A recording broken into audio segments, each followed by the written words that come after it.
we're making Nasi Goreng, but I'm pitting my version against my idol's Gordon Ramsay's. Let's begin.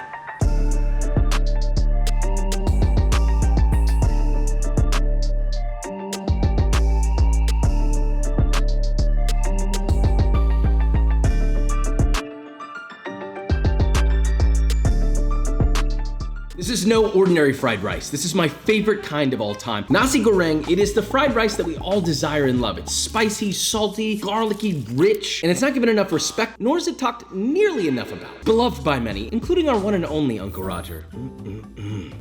He gave me the uncle title, which is a huge honor, and it's for a reason. Now let's make this, shall we? So, I should say, there are dozens, maybe even hundreds, dare I say thousands, of ways to make nasi goreng. But I need something to compare mine to, something special. So I did some good old-fashioned research and saw Gordon Ramsay, the man himself, love him, has a recipe for nasi goreng. Gordon, it's on. We're gonna follow Gordon Ramsay's recipe to a T. His seems enormously spicy with the amount of chili, but I suppose we'll find out when we try it. So, first you're gonna combine 4 large red chilies sliced about 1/3 of an inch thick. It looks like Gordon used about 4 red chilies, but I was scared, so I used 3. I'd recommend the 4, and you'll find out why later. 9 chive blossoms, thinly sliced, and 1 teaspoon or 7 grams of freshly grated galangal. Anytime you whip out a wok, I don't care if you're taking it to Poland, give it a quick seasoning. Plop that wok onto the hottest flame you can, add about 3 tablespoons or 40 grams of vegetable oil, and heat swirling the wok often to coat as much of the surface area as you can. Once it begins to smoke, cut off the heat, carefully pour out your oil into a heat-proof container, and obviously cool that before discarding it. Wipe your wok out with a clean towel or paper towel until nearly all the oil has been wiped out. Now you've got your mirror-finished wok, so goddamn polished it's practically non-stick, brother. Heat that bad boy back up over high heat, add in another 3 tablespoons or 40 grams of vegetable oil, and once the oil is nearly smoking, add in your chili, garlic, chive mixture, season to taste with salt, and stir fry for about 30 seconds. If the wok's looking a bit dry, add a touch more oil, then in a small bowl, crack in 3 whole large eggs, beat those together till homogeneous, and add that to your hot wok. Season lightly with salt and stir fry until your eggs are scrambled and cooked. Now add 3 cups or 420 grams of rice. Nice. Full pause. You weren't about to add fresh, hot, steamed rice to that wok, were you? Because if you were, I'm just gonna warn you, Uncle Roger and I will be standing outside your door with a warrant for your arrest. Please make sure your rice is cooked the day before and chilled completely. This helps keep your fried rice from turning into a starchy mess when you stir fry it. Anyway, resume. Stir fry your rice in that wok until it's hot and starting to develop a nice little crispiness with a little bit of good wok hay. At that point, you'll spread your rice cheeks to reveal an open space in the center. Add a touch of oil in there, then add in 2 tablespoons or 32 grams of rendang paste and 1.5 tablespoons or 24 grams of sambal. Sambal can come in many forms, but sambal olek is fine if you have trouble finding anything else. Something Indonesian would probably be the route. Let that fry for a few seconds till fragrant, then stir fry together until everything's combined. Finally, add in 1 tablespoon or 18 grams of sweet soy, specifically ketchup manis. Let's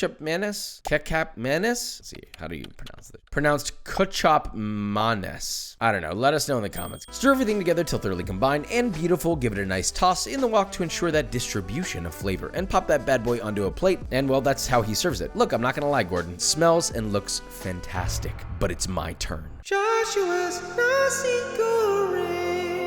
To start things off strong, we're making our own sambal.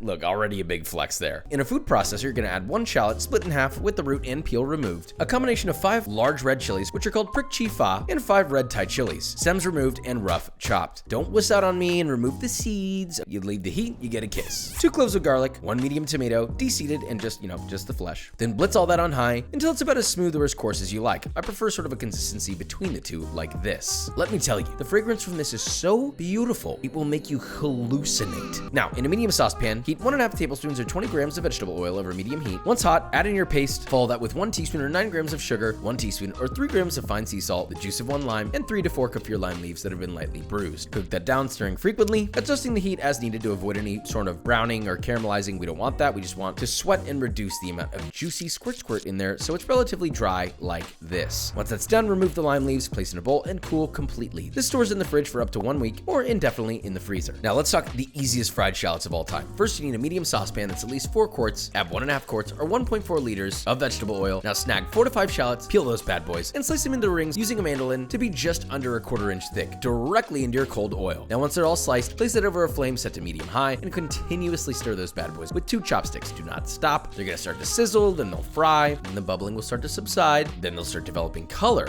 And as soon as the bubbling has pretty much fully subsided and they're a nice golden brown, immediately lightly pull them, drain on a paper towel, and season to taste with salt. Toss together and let them cool, and thank me later because the crunch on these are truly otherworldly. Gordon's did not have any protein in his, but mine is going to have chicken. Sorry about it. Slice 2 boneless chicken thighs into 1/4-inch slices. Again, heat up that seasoned wok over high, add in about 2.5 tablespoons or 25 grams of vegetable oil. Once ripping hot, add in your chicken, season lightly with salt, and sear that, stir frying occasionally until lightly golden brown and cooked through, about 4 to 5 minutes. Now remove your chicken, add more oil to coat the wok, then add 8 thinly sliced garlic chives, 1 shallot that's been very finely chopped, 3 very finely chopped garlic cloves, 3 to 4 thinly sliced Thai chilies, and 2.5 teaspoons or 11 grams of fresh grated galangal. Season that generously with salt and stir fry until just barely softened, about 1 to 2 minutes. Add your chicken back along with its juice, stir fry that in, follow that with 4 cups or 560 grams of cooked and chilled white medium grain rice, stir fry that, and then just continually stir fry for about 1 to 2 minutes till you get some nice crispity bits, and it's hot throughout. Out of respect, a pinch of MSG for Uncle Roger. And now we're gonna use a similar technique Gordon did here. Spread those rice cheeks, form a nice hole in the middle, add a touch of oil, and then you're gonna add 2.5 tablespoons or 40 grams of my sambal paste, half a teaspoon or 5 grams of shrimp paste, and 2.5 tablespoons or 34 grams of kachap manis. How's that? Was that right? This is sweet soy, basically. Let that boil and caramelize, and then stir fry together until evenly distributed. Touch more salt to taste, and you know what? Screw it. Maybe I'll add a tablespoon or 16 grams of rendang paste because I'm a fan of that move. Stir fry 30 more seconds, toss your rice in the wok to distribute everything evenly, and look, you can totally just pour this nice hot and fresh on a plate, top it heavily with your crispy shallots, you know, some fresh green onion, whatever, right? As with some traditional nasi goreng, you can add a fried egg, which is literally just medium nonstick pan, 3 or so tablespoons of vegetable oil for a very shallow fry, heat it over medium high, add a 2.5-inch ring mold if you want it perfectly round, you crack your egg in there, you fry it, you baste it occasionally until the white is cooked, but the yolk is still runny, and well, you call it a day, you pop it on there. It looks nice, it tastes good, absolutely nothing wrong with that. Or you could have it like this, wrapped in a little omelet parcel. This is a legit way that it's served, and it's called Nasi Goreng Pattaya. Super easy. First, you need a 12-inch nonstick skillet, grease your pan up with cooking spray, heat over medium heat, and once that's hot but not searing hot, you're gonna add 3 eggs that have been lightly salted and beaten together till homogeneous. Pour the eggs in, tilt the pan so the eggs go all the way to the edges, reduce your heat to low, and cook until it's set from center to edge, but there's just a little bit of moisture left in them. Cut the heat off, add in about a 1-cup mound of rice in the center, then fold one edge of the egg over the rice, then another, and another, and another. And now you have a beautifully wrapped piece of rice in a nice little square. Now just invert that seam side down onto a plate, make a small cross incision on the top, open it up to reveal your present to Gordon Ramsay, and hope he approves. Now, let's taste test and see whose is better.